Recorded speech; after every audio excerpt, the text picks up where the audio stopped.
Amara woke up the next morning with a heavy heart. The previous night's strange encounter with Adrian left her feeling unsettled, and she couldn't shake the nagging suspicion that something had shifted between them. But she had no time to dwell on it.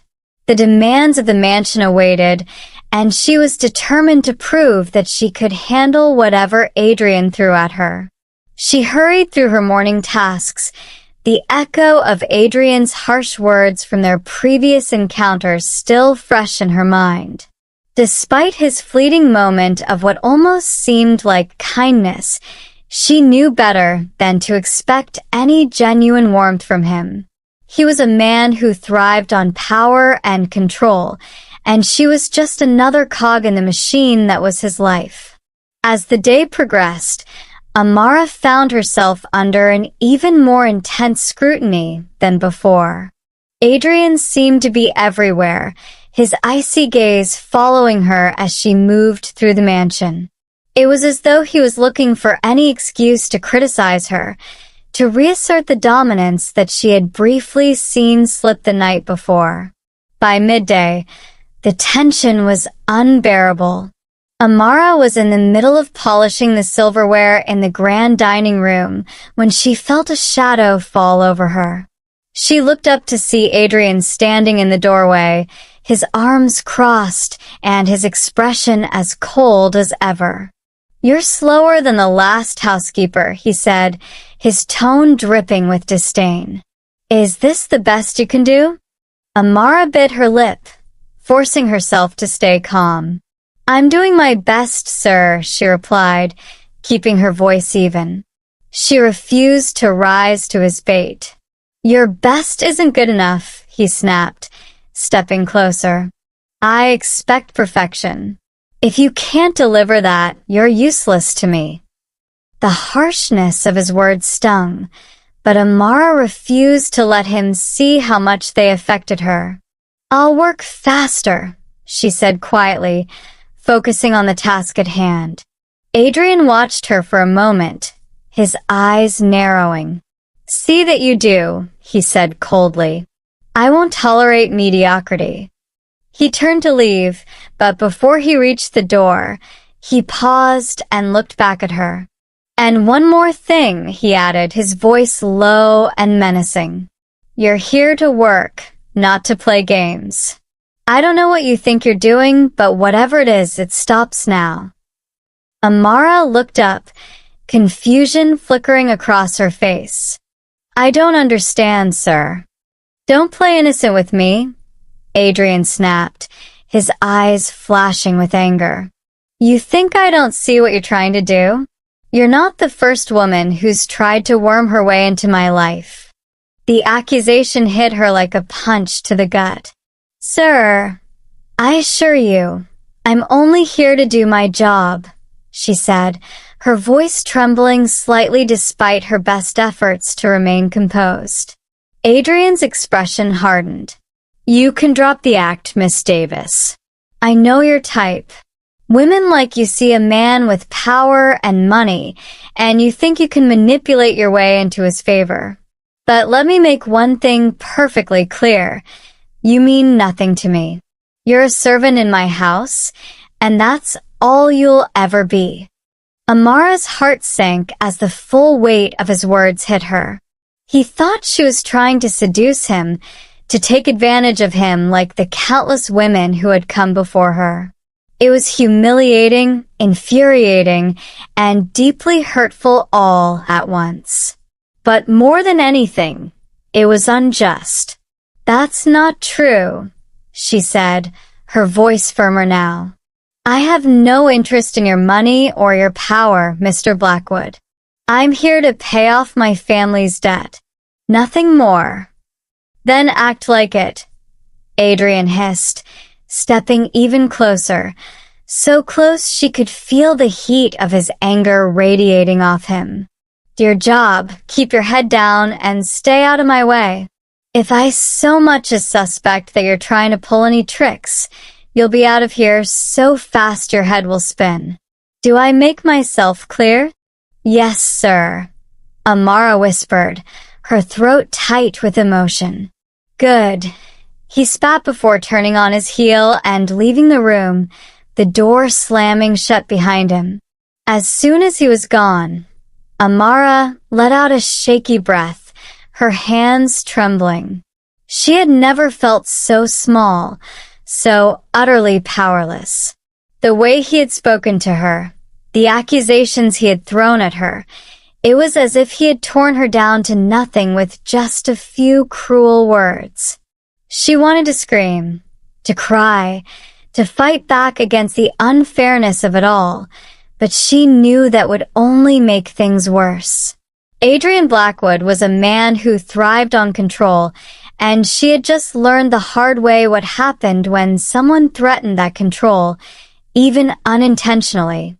For the rest of the day, Amara moved through her tasks like a ghost, her mind swirling with a mixture of anger, hurt, and determination. She had thought she could handle Adrian's harshness, but this was different. This was personal.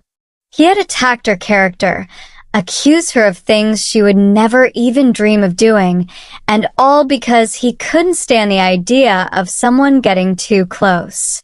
As the evening approached, Amara was assigned to prepare Adrian's study for his nightly work. The room was dimly lit, the curtains drawn tight against the encroaching darkness outside. She moved quietly, arranging the papers on his desk, making sure everything was in its proper place. But as she worked, she couldn't shake the feeling that she was being watched. She glanced over her shoulder, half expecting to see Adrian standing in the doorway, his cold eyes fixed on her. But the room was empty. She turned back to the desk, her hands stilling as she noticed a folder that had been left open, its contents partially visible. Curiosity got the better of her, and she hesitated for a moment before gently lifting the cover.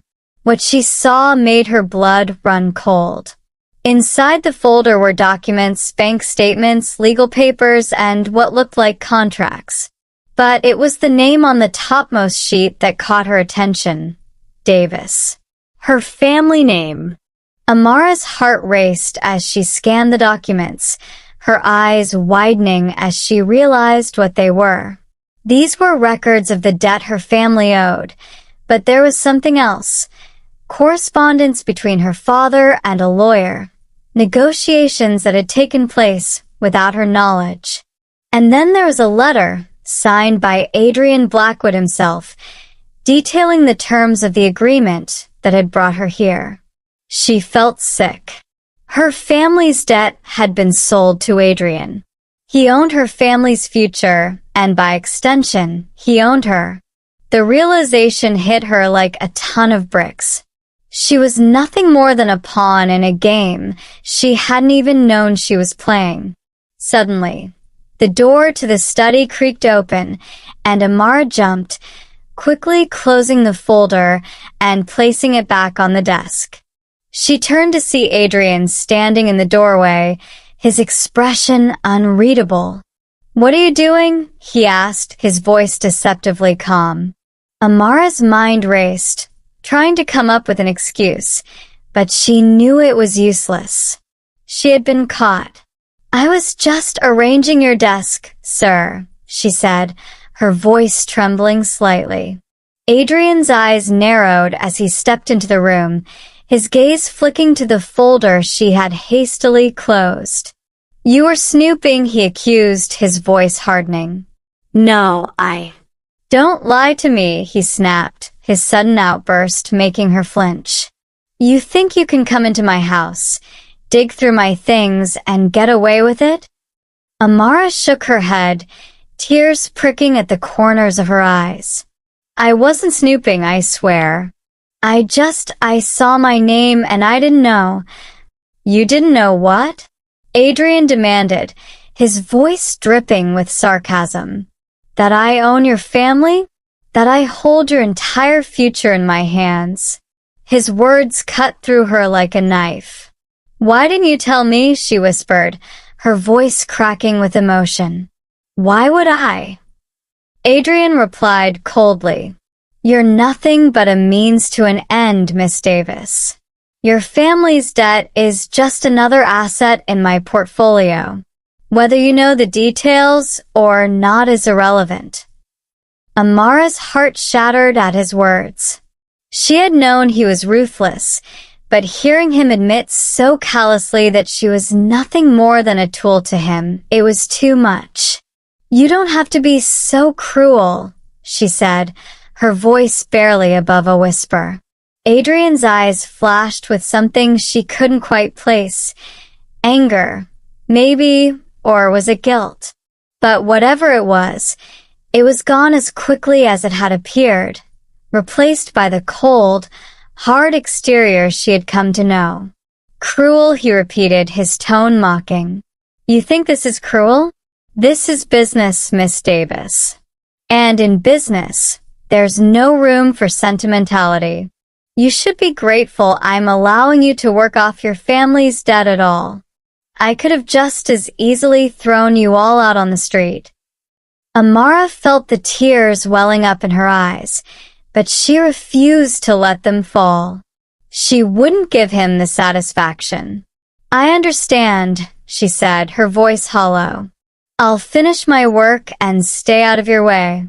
Adrian stared at her for a long moment, his expression unreadable.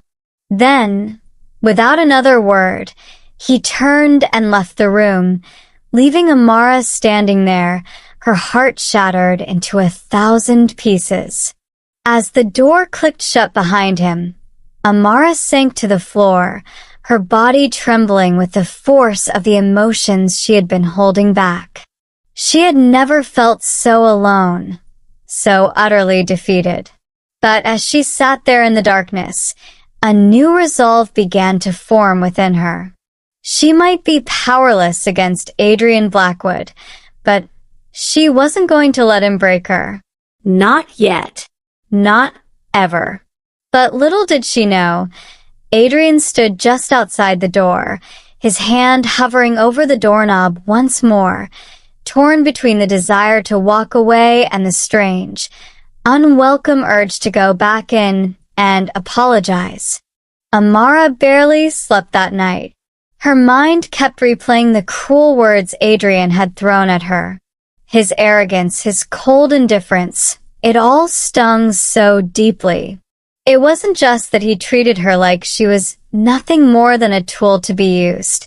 It was the sheer power he wielded over her life, over her family's future.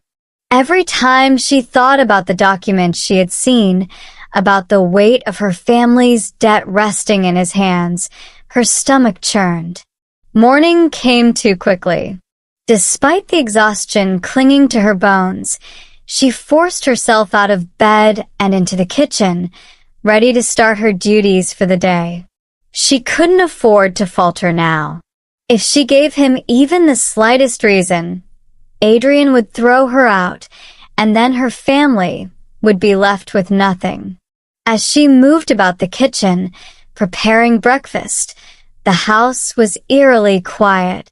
She hadn't seen Adrian since their encounter in the study. Maybe it was better that way. The longer she stayed out of his way, the safer she would be. But as the day wore on, it became increasingly clear that staying out of his way wasn't going to be an option. Amara was scrubbing the floors in the grand hallway when she heard his footsteps approaching.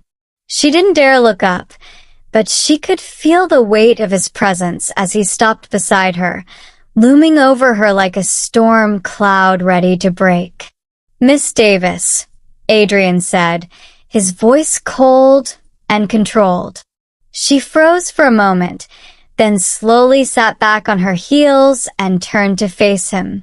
Yes, sir? Adrian's expression was unreadable, his piercing blue eyes fixed on hers. There was something different about him today, though she couldn't quite place it. He seemed tense, as if something was gnawing at him beneath that icy exterior. I've given you tasks, he said slowly, and you've completed them adequately. But I'm starting to wonder, if you really understand your place in this house. Amara clenched her jaw, her pulse quickening. I do, sir. Do you? His voice was soft, almost mocking.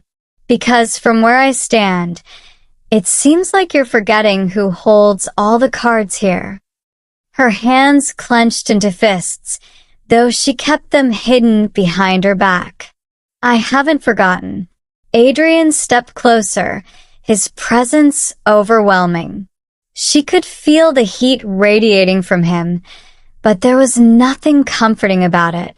He was like fire, dangerous, capable of burning her if she got too close. Good, he said, his voice dangerously low. Because I don't need reminders of where you come from or what you think you deserve. You're here to work, to pay off your family's debt. And the sooner you remember that, the easier things will be for you. Amara's eyes flashed with defiance, but she forced herself to stay silent. She wouldn't give him the satisfaction of seeing her fight back, even though every fiber of her being wanted to lash out. The truth was, she had no power here. He had made that perfectly clear. Adrian seemed to sense her anger, and it only seemed to fuel him. You think I'm being cruel, don't you? He asked, his tone soft but dangerous. You think I'm some heartless monster, don't you? Amara didn't answer. She couldn't. Answer me, he demanded, his voice sharp. I think you're not who you seem to be, she said, her voice barely above a whisper. Adrian's eyes darkened, and for a moment, she thought she had crossed a line. His jaw clenched, and he stepped even closer, invading her personal space. You don't know me, he said, his voice tight with restrained anger. And I suggest you stop trying to. The words stung, but there was something in the way he said them, something in his expression that made her pause.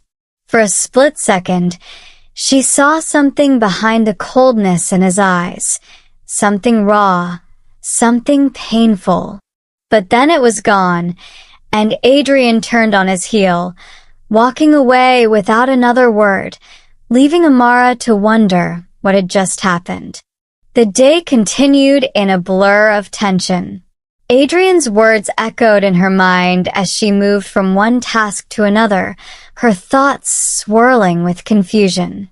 There was something more to him than the cold, arrogant facade he showed the world, but every time she thought she might be getting close to understanding it, he shut her out again.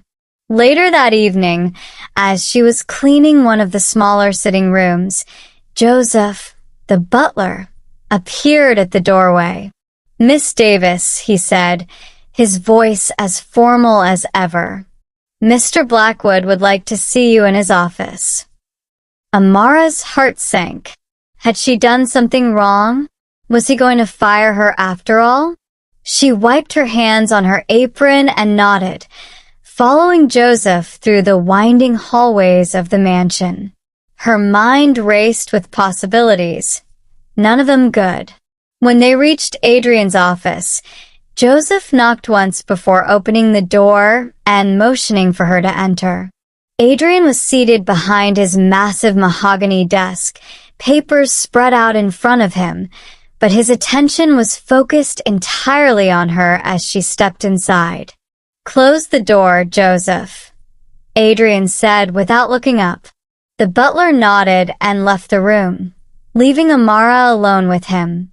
For a long moment, neither of them spoke. Adrian's gaze was intense, his eyes flicking over her as if he were assessing her, trying to figure out what to do with her. Sit, he finally said, gesturing to the chair in front of his desk. Amara hesitated for a moment before taking the seat, her hands clasped tightly in her lap. She could feel the tension in the air, thick and suffocating. I've been thinking, Adrian began, leaning back in his chair, about art arrangement. Amara's stomach twisted. This couldn't be good. I've decided, he continued, his voice cool and detached, that I've been far too lenient with you. Lenient? Amara echoed, disbelief lacing her voice. Was this some kind of twisted joke? He had been nothing but harsh since she arrived. Adrian's eyes darkened, and his lips curved into a cold smile. Yes. You've been sloppy, disobedient, and far too comfortable here. I've allowed you too much freedom, and that ends now. Amara's heart raced. Sir, I've done everything you've asked. Have you? Adrian cut her off, his voice sharp. Because from where I stand, it seems like you've forgotten your place. I haven't, she insisted, her voice shaking slightly. I've done my job. You're here to work, not to make me second-guess your loyalty, Adrian interrupted again. His voice dropped to a dangerous low. You think I didn't notice you snooping through my documents? Amara froze. That was an accident, sir. I didn't mean to. I don't care about your excuses, he snapped, his eyes flashing with anger. You crossed a line, and now you're going to pay for it. Her blood ran cold at his words. She had never seen him this angry before. There was a menace in his tone that sent a chill down her spine. Adrian stood and walked around the desk, towering over her as he leaned down, his face inches from hers. I'm going to make this very clear, he said, his voice low and threatening. You are nothing more than a servant in this house. You are here because I allow it. Do you understand? Amara nodded, her throat tight with fear. You're going to work harder, faster, and without question, Adrian continued, his eyes boring into hers. I'll make sure you remember your place, even if I have to remind you every single day. Tears pricked at the corners of her eyes, but she blinked them back. She refused to let him see how much he was affecting her. Adrian straightened, his gaze never leaving her.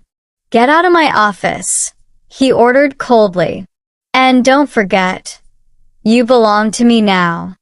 Amara stood, her legs trembling beneath her, and quickly left the room, her heart pounding in her chest. She had never felt so small, so utterly powerless. The weight of his words pressed down on her like a suffocating blanket, and for the first time, she truly understood what it meant to be at Adrian Blackwood's mercy. That night, Amara lay in bed, staring up at the ceiling, her mind racing. Adrian's cruelty had reached a new level. He had made it clear that she was nothing more than a pawn in his game, a tool to be used and discarded at his whim. But beneath his harsh words and cold demeanor, there was something else, a flicker of something deeper, something he was trying desperately to hide. She couldn't stop thinking about the way his eyes had darkened when he accused her of snooping. There was more to his anger than just her intrusion. It was as if he was afraid of something, afraid that she might uncover a secret he didn't want anyone to know. Amara's heart ached with the realization that she was trapped in a situation she couldn't escape from. No matter how hard she worked, no matter how much she tried to prove herself, Adrian would never see her as anything more than a servant. As Amara lay in bed, her thoughts raced. The suffocating weight of Adrian's words crushed her spirit, but she resolved not to let him see her break. She would endure this. No matter how harsh Adrian became, no matter what he did, she would pay off her family's debt and walk away with her dignity intact. But just as her mind began to settle, a sound caught her attention, faint but unmistakable. The creak of a floorboard outside her door. Her breath caught in her throat, her pulse quickening. She strained to hear, listening for any further movement. The mansion was quiet, eerily so, but the sense of someone's presence lingered. Someone was standing outside her room. Amara's mind whirled. Was it Adrian? Was he watching her? Why? She sat up in bed, her body tense with unease, and for a fleeting moment, she thought about going to the door to check. But something stopped her. Fear. Or maybe, deep down, the realization that things were far more complicated than they seemed. As the seconds ticked by in suffocating silence, Amara heard the sound of footsteps retreating down the hall, slow, deliberate, and unnerving. What had Adrian been doing outside her door in the dead of night?